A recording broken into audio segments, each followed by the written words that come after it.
Hello, print friends, and welcome to the 7th episode of Pine Copper Lime, the internet's #1 printmaking podcast. I'm your host, Miranda Metcalf. I release an episode every 2 weeks, and on the off weeks, I publish an article on the Pine Copper Lime website featuring images and maybe a bit more information about the artists I'm going to interview. If you want to get in touch, Pine Copper Lime can be found on Instagram, Facebook, Twitter, and pinecopperlime.com.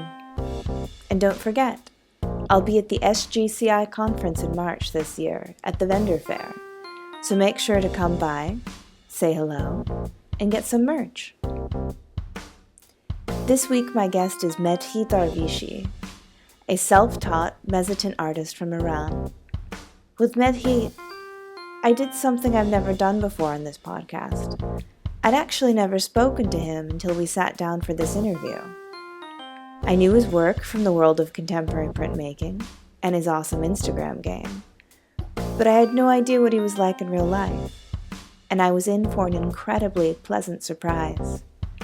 Not only is he a fascinating person who is extremely thoughtful and articulate about his own work, but he has a voice made for podcasting. This episode also has a slightly different feel than the ones I've published before. It's a bit slower, it's more contemplative, and we talk about death. We actually talk about death a lot. So, you'll find I'm kind of low energy in this one, but Mehdi has this incredible way of speaking that just blossoms into poetry. And it just kind of put me on my best behavior. Maybe like talking to a professor, or an aunt who works for the symphony or something. But anyway, get comfy and get ready to get down with the darkness with Mehdi Darvishi. Hi Mehdi, how's it going? Hey, good, how are you? Good, good. Thanks for sitting down and having a chat with me today. Great.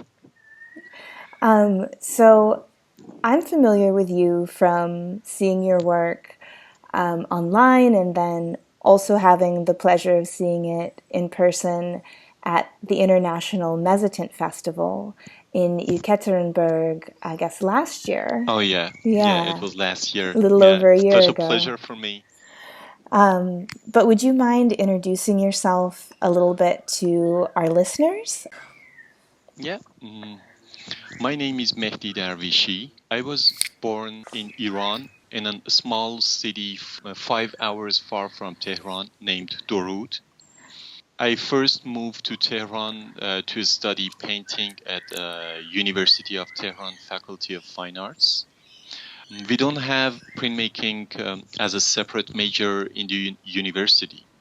So I just passed a course of printmaking with a professional printmaker named Mehdi. And it was the beginning of my journey in printmaking about 10 years ago. You said you were growing up in a small town. How did you come to find art making? Did it have a strong artistic presence? To be honest, we didn't have any artistic space in our city, but I was lucky enough to see an artist and actually an art teacher who studied in Tehran, and I just know the art history and especially how to read a book of art history, and it was just the beginning of my interest to art. Oh, in my hometown, there was no exhibition. We just had the chance to see some books in the library of my friend's house. So at that point, were you immediately taken and decide that you wanted to go be an artist? Yes, but maybe we should go back maybe a few more years. I used to paint, I used to copy caricatures and some paintings from the newspapers. And it was one of the most interesting things for me to do paintings with color pencils without having any knowledge. And, it was kind of fun for me. But when I grew up, and it was the time to choose my major, my education major, I just decided that I want to study it. We have it in the school. It was just a graphic design, but we had drawing classes, and I could draw, and I find it very interesting. I didn't want it to continue graphic design. And in that school, I met that teacher, and he introduced me some useful books, some painters from the art history, and I just began from seeing books and studying the art history. Do you think that that ended up affecting the work that you make now? Because a lot of it has kind of classical elements in it. So, for instance, Yes. like your use of drapery is very, Exactly. yeah. Yeah, you're definitely right. I always feel like that I have some great masters through the art history. I used to copy many of paintings through the art history just to learn how to make a composition, how to mix colors, and everything. I believe that my only master have been the art history masters. And so is that the greats, like the Michelangelo, Leonardo, or do you have particular favorites beyond that? I love all the art history masters actually, but yes, I love Da Vinci, Michelangelo, any of classic masters, and nowadays painters. I can say that one of the most favorite painters for me is Francis Bacon or Lucian Freud. So You were talking about how, you started painting and it sounds like were self-taught to a certain extent before university, yes, and you were looking at painters and you were painting. How did you come to printmaking? I can give an example from my childhood. Not that childhood when I wasn't a student, and it was just the beginning of my education. I was really interested in copying very realistic paintings because I like those details. And after that, when I knew art history masters, I used to try to do paintings like them. So these details have been always interesting for me from the beginning till now. And when I started printmaking, the first technique I learned was etching. And I should just do some drawings with a very tiny needle. And I found it very interesting. It was just interesting for me to have that focus on a very small piece of copper. And so you were introduced to printmaking at university then? Yeah.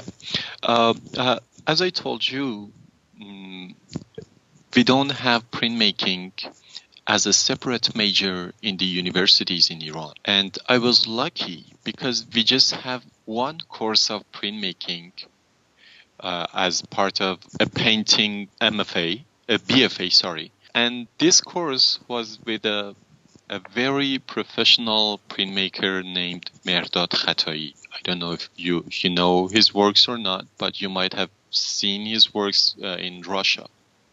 Yeah, I don't recognize the name, but I can write it down. I was for going to you say, I later. bet seeing it written, I may do a little bit better with it. You're right. So, what about your family? Were they artistic, or were they really supportive in your pursuits? None of them are artists, and for them, that all of them have particular jobs, getting paid every month. Being an artist is not a very interesting thing, Yeah, especially for me, because I don't have any side job. Yeah. And my life has so many ups and downs. Sometimes I earn a good money and sometimes I don't have any money. I love that because it makes me feel alive. But it's not an interesting thing for my family. I think that's a common thing that, a lot of people, they just have that idea that, you'll get a job and you'll work that job for 30 years until you can't work it anymore. And you'll get Exactly. that paycheck every 2 weeks, and it'll be fine. And I've never had any support from my family, actually. Mm. And I didn't want that support from my family because I choose this path, this way, and I just want to do my best for it. Fortunately, I received a very good results so far. Yeah. I don't know what's going to happen later, but until now, I'm very satisfied with my choice. So you talked a bit about finding etching and how that preciseness appealed to you, which Yeah. I could definitely see if you were particularly interested in the classics and the classical greats. That preciseness was there. How did you come to mezzotint? When I learned how to make an etching, and I used to use it for the first time, I used to use it to copy a photography. And the texture was kind of interesting for me because I could make something very close to a photograph, in case of texture, I mean. Then I was thinking maybe I could use a white ink on a black paper. And it made it more interesting for me because at the same time, I just started working on a series with the main theme of death. Mm-hmm. And I see that subject as a really dark thing. And it could make more sense when I was printing with white ink on a black paper, bringing something out from a dark paper. The first time that I saw a mezzotint, I just have heard about it, but I didn't know that what was the mezzotint technique. I think it was the mezzotint festival almost 6 years ago, I think. I saw their page on Facebook. I found the works very interesting. And nobody knows what is mezzotint in Iran. And I just learned it from YouTube. Wow. You might know Guy Langevin. I don't think so. I'm sure you do, because he's a really great master of mezzotints. Okay. Yeah, and it was a French pronunciation. His name in English would be Guy Langevin. Oh, yes. Yeah, definitely. Yeah. Just had to really Anglophile that one for me. Yeah. And he has a video, instructional video on YouTube, and that was my only source of learning mezzotint. That's amazing. And do you think that growing up, teaching yourself from books helped prepare you for learning mezzotint from YouTube? Yeah. It was the same thing for everything that I have through my life. I learned how to play guitar only on my own and reading some books. It was maybe 15 years ago. Do you still play guitar?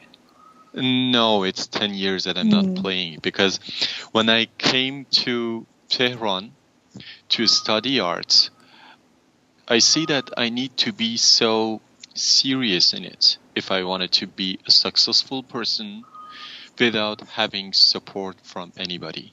Yeah. So I just had to spend all my time on doing drawings, paintings, and beside that I started printmaking, and nowadays I have all my focus on mezzotint.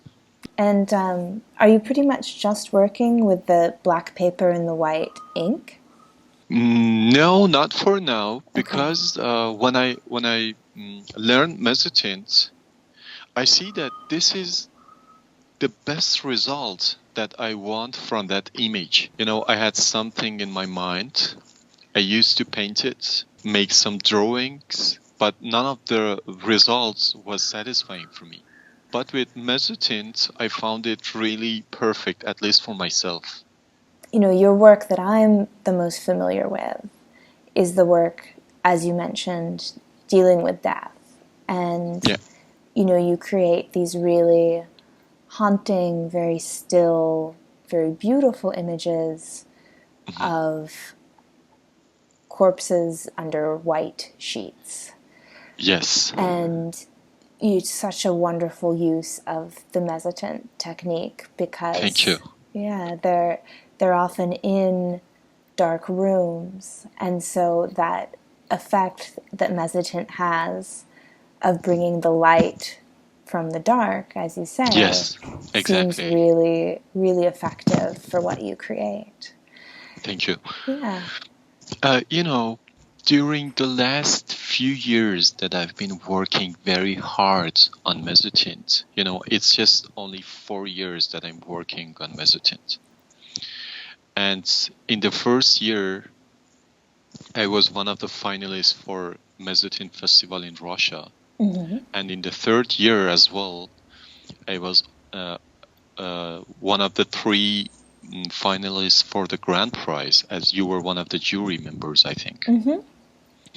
So I've been just working hard, but simultaneously I was thinking why I should create an image with a technique that I can also make it with another technique very easy and in a very short time, like charcoal or Conte could definitely make the same.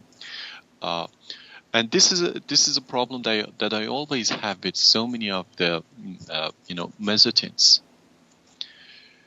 For me, printmaking is not just a technique. You should use that technique in a correct way. And through the time that I was working, I wasn't satisfied because, I can make it really easy with the charcoal. Why should I make a mezzotint?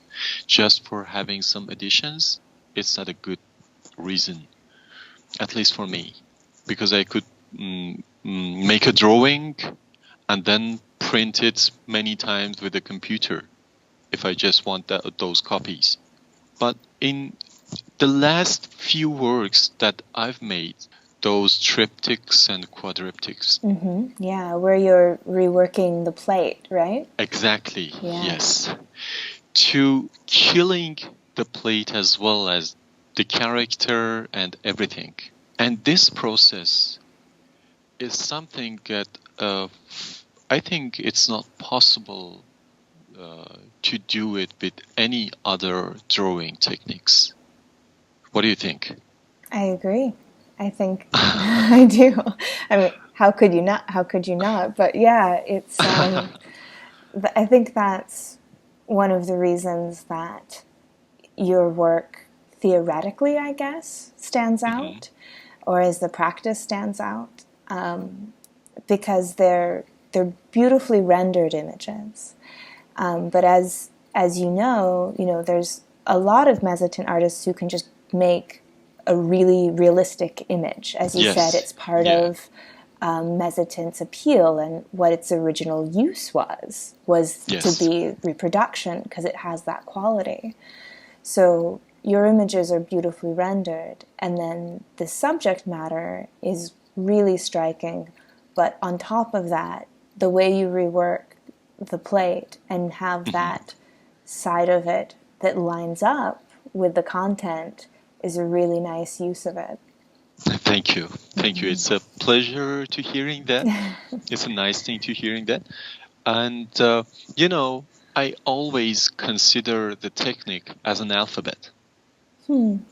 Everybody can know that alphabet, but only a few people can write a poem with that alphabet. That's lovely. I really like that. Yeah, that's what I really believe in it. Yeah. I was thinking maybe I shouldn't work mezzotint anymore. Please don't. We like you doing mezzotints. Thank you. Yeah. Well, I noticed that in your artist statement, you've got at least a couple of quotes from poets. And then you bring it up here as well. Is poetry something that inspires you? Yes, I can say that poetry is part of my life. because I grew up in Iran, which has a really good history in poetry. Absolutely, yeah. And also, nothing can touch me as a poem. And I really have been inspired with Ahmad Shamlou, the person that I mentioned his name in my statement. Some of his poems have really inspired me, and sometimes I feel like, oh, how close we are. For the quadriptych work, the one that is carrying a frame crossing in front of a graveyard. Yes. One day I was walking in a library and accidentally I opened a poem book, and I just found a poem very, very haunting, and I used it just for the title of that work. It says, "I should cry so bitterly, because until 100 years later, no one of the people of my city will be alive." And this is something which is happening through that 4 stages work. Oh, yeah. Yeah. The cities being disappeared, the graves are getting filled, the main character is gone, and the plate is dead as well. Yeah. It's, what it reminds me of and what your work reminds me of more generally is that, those ideas that we learn when we're first learning about death as children. Yeah. And that, as you say, in 100 years, everyone we know will be dead. Exactly. And when you first learn it, it's so disturbing to you as a child. And then you grow up and you get coping mechanisms and you learn how to not think about it, or you learn how to justify it. Or you accept it as part of the life. It. But I like how your work doesn't shy away from it. It kind of brings, at least for me personally, it brings me back to remembering what it felt like when you first learned those things about the facts of the world. Yeah, exactly. Yeah. And, when you know that this is the most definite thing which is happening in every human being's life, for me, it wasn't disappointing. It wasn't something which makes me sad, because it's for everybody. There is no excuse for anybody, The only thing that makes it much more important for me is that when you consider that as a goal, as something like a destination, you will try to make the way to that destination as perfect as possible. I grew up in a not a poor family, but not a rich family, something average. They didn't have the power to support me, to catch all my dreams. But I believe that I'm catching all my dreams with my work. That's lovely. As an Iranian, it's really difficult to travel to the other countries. It's very difficult. Sometimes it's kind of impossible. I know some billionaires that couldn't have receive a visa with all those monies. So it's not just about the money. And your art and your practice are opening the doors that $1 billion couldn't. Yeah. And when I was working on my works, when I was at the beginning, I didn't even think about these things that are happening today. When I was making my works, every gallerist in Iran keep telling me that, oh, don't do that. That's a bitter subject. Oh, no, nobody wants to buy them. Today I'm selling well. I didn't expect these things are going to happen. But I just love the work that I was doing, and I just go for it. Went for it. Yeah. Yeah. Well, I think that during my time in commercial galleries and being that translator or that conduit for between artist and purchaser. Mm-hmm. But also just my experience in life is that even if people don't realize it consciously, the favorite thing of everyone is something that's genuine and comes from a genuine passion. Yeah. And whenever anyone tried to make work because they thought this is what sells, it never moved, you know? There's like a stink on it then. Yeah, you're right. And when people make... Or sometimes, Yeah. sometimes you can easily create some works for sale, and you can sell it, but it goes nowhere. Mm-hmm. Yeah. You just come as a wave. You go up and then falls down and will get disappeared. Yeah, I guess that is more accurate, because it's, you know, you can make an abstracted landscape and someone will buy it. But of course. And you know, no shade to abstracted landscapes. I've seen some lovely abstracted landscapes. But yeah, as you say, if it's done in a calculated way, it's, you know, there's only going to be a handful of people who want that. And then when it's gone, there's no evolution. There's nothing to grow into. Nothing, yeah. Just a few amount of money that you're going to spend it in a few days, and that's it. Yeah. It's like a routine job. Your job is doing paintings, beautiful paintings, and to sell them like someone who's baking bread. Yeah.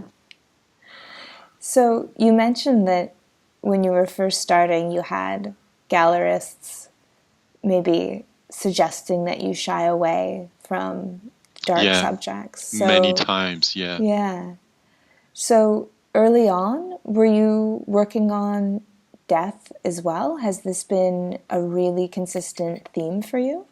Yeah, it was exactly the first important subject that I've worked on during this last maybe 8 or 9 years. I had many different works beside them, but it has been the most important theme and subject in my works. And I could see why people would respond to it. And, you know, having memento mori is a long, long tradition in the arts. Oh, yeah. You're right. Going back to the 1400s, and at least in European art history, probably older in other places, and to have it done in a beautiful way, that's even better, because part of one of the themes of the messages around the world is that to remain happy, you have to remember that this is temporal. Yeah. And exactly. What we choose matters because we die. Yeah. The choices we make matter, and what we choose to do with our time here matters because it ends. Yes, exactly. That's what I believe in it. So do you think that you'll stay with the theme? Is this something that you feel like you still have a lot more to explore in? I never know. This is the work that demands me, rules me to do something, ask me to do something. And I never know what's going to happen with the next work. The only thing that I'm not satisfied with in mezzotint is that it takes a long time. For that triptych that you saw in Russia, it took me a year. Yeah. And that's why I have written down my name on one of that gravestones with the date of 2017. I penetrate the year of 2017 into that work. You know, I have many more ideas, and fortunately or not, I'm a perfectionist. I never get satisfied with the work. And this is why I always make the same image many times in different sizes to achieve the best result out of it. That's definitely, I think, something that goes hand in hand with being very interested and very good at mezzotint is a personality that likes perfection. Yeah, exactly. And the only bad thing about this timing is that I have so many ideas.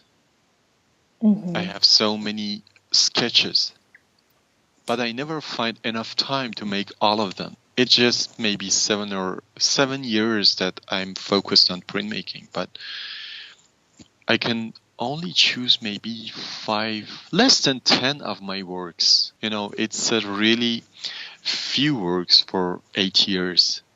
And I assume you rock all the plates yourself as well? Yeah. Yeah, I always rock my own plates. Yeah. And when I go to a residency, I take a rock plate with me to have the most focus only on the scraping, burnishing, drawing, and printing. And for the piece that I sent you, it's a big piece, at least for a mezzotint. Right. And I'm going to keep working on the same plate. So it's going to be a huge work, maybe 70 centimeter by 4 meters. Yeah. With the quadriptych. I almost rocked the plate in 6 weeks, and I've been here working on it for 6 weeks, 9 to 9 every day, even in holidays and in weekends. Yeah, and I'm not still satisfied because some part of the works are, unfinished. Needs maybe 2 more weeks to make it finished, to make the additions. Then I can go to scraping more for the second stage. And I'm going to make it in China Printmaking Museum in less than a month. Yeah. So when you work, do you work from photographs or drawings that you've done, or a combination? What's your process like? It's almost a combination. I always start from drawing. And when I get the final result of the composition, I make it in a real life. I make it as a stage.